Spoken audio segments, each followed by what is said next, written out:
Halo semuanya, selamat datang di pembahasan kita kali ini. Jadi langsung aja ya, hari ini kita bakal ngebedah sesuatu yang bener-bener bikin kagum, yaitu dunia linguistik sensorik dari bahasa Sunda. Kalau kalian pernah ngerasa, kayaknya kata-kata yang kita pakai sehari-hari tuh kurang nendang buat ngegambarin apa yang kita rasain, nah, kalian pasti bakal suka banget sama obrolan kita hari ini. Coba dipikirin sebentar, berapa banyak sih cara kita buat ngomong kata sangat? Pas kita makan sesuatu yang rasanya tajam, atau ngerasain cuaca tertentu, seringnya kita cuma mentok di kata penguat yang itu-itu aja kan? Sangat manis, sangat asam, sangat pedes. Kata sangat ini emang praktis sih, semacam jalan pintas. Tapi jujur aja, agak ngebosenin ya nggak sih? Nah, yang bikin ini super menarik adalah kontras yang kerasa banget antara bahasa Inggris atau bahasa Indonesia yang repetitif dibandingin sama bahasa Sunda. Alih-alih pakai satu kata sangat, yang malas dan serbaguna, bahasa Sunda tuh punya kata penguat eksklusif yang dirancang spesial. Benar-benar ibaratnya bespoke, khusus untuk tiap sensasi tunggal yang dicecap lidah atau disentuh kulit kita. Biar makin jelas, mari kita lihat landasan materi kita. Percaya nggak percaya, ini bukan dari tesis S3 linguistik yang ribet loh, melainkan diambil dari buku pelajaran bahasa Sunda untuk anak SD kelas 3. Materinya tentang kecap keterangan rasa. Fakta bahwa anak umur 8 tahun udah diajarin detail sensorik sekaya ini tuh, wow, nunjukin banget seberapa dalam budaya Sunda menghargai nuansa sebuah pengalaman rasa. Dari buku pelajaran tadi, kita langsung dikenalin sama konsep pertama yang epik banget, pait moleleh.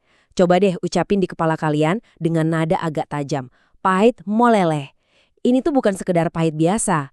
Kata moleleh ini khusus diciptain buat ngegambarin rasa pahit yang saking intensnya, tajamnya, sampai nempel lama di pangkal lidah. Tipe pahit yang bikin kalian otomatis merem dan meringis gitu deh. Bagian 1. Manis, asam, dan pedas. Oke, sekarang coba bayangin kue tradisional favorit kalian yang manisnya tuh kerasa legit banget. Kalau dalam bahasa Sunda, manis itu amis. Tapi pas manisnya tuh super pekat, kayak dan kayak nempel lembut di kerongkongan, kata yang dipakai adalah amis karewet. Coba rasain deh, karewet. Kata ini benar-benar cuma boleh dipakai buat rasa manis, mutlak nggak bisa buat yang lain. Selanjutnya, bayangin kalian lagi gigit mangga muda yang bener-bener masih mentah. Boom! Rasa asam yang meledak di mulut itu namanya hasem ngadengil. Atau ada juga yang nyebutnya ngadengkil. Kata ngadengil ini bunyinya aja udah kerasa menusuk ya kan? Ini bunyi yang pas banget buat niruin sensasi asam ekstrim yang bikin otot rahang otomatis kencang dan bibir kalian mengerut rapat. Dan yang ini, wah ini wajib banget diketahui para pecinta kuliner pedas. Pedas dalam bahasa Sunda itu lada.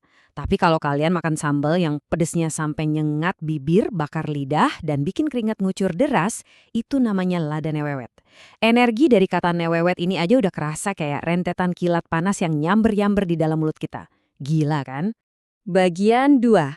Asin dan suhu ekstrim. Pernah nggak sih kalian masak, terus nggak sengaja masukin garam kebanyakan dan pas dicicip, aduh, rasa asin itu pangset. Tapi buat ngegambarin asin yang super berlebihan, tajam, sampai bikin tenggorokan rasanya serak, bahasa Sunda pakai kata pangset moletek. Kata moletek ini nekenin banget kalau rasa asinnya tuh udah ngambil alih seluruh indera pengecap kalian. Terus gimana kalau soal sentuhan atau cuaca? Untuk panas, intensifiernya adalah nereptep. Tapi ingat ya, panas nereptep ini bukan kehangatan yang bikin nyaman. Ini tuh panas yang nyengat berkali-kali, merambat cepat. Ya miriplah kayak pas kulit kita kena terik matahari siang secara langsung, atau pas nggak sengaja nyentuh besi yang terbakar. Bikin kaget. Kebalikannya nih, di ujung spektrum suhu yang dingin banget, ada kata tiis yang artinya dingin. Kalau udara dinginnya udah sampai menusuk tulang, bikin jari kaku, dan bikin kita menggigil hebat, itu disebut tiis camewek. Cuma dengerin bunyi camewek aja, kita kayaknya udah bisa ngerasain angin beku yang nampar kulit kita di puncak gunung yang super dingin. Nah, jadi poin krusialnya, kita lagi ngelihat sebuah sistem bahasa yang benar-benar tertata dan indah banget. Yuk kita rekap sebentar ya. Amis pasangannya karet, hasem sama ngadengil, lada dengan newewet.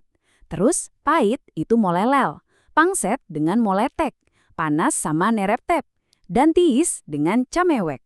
Boleh banget nih kalian ambil screenshot mental tabel ini sekarang. Hafalin polanya. Bagian 3. Mari praktekkan. Yuk uji kosakata baru kalian.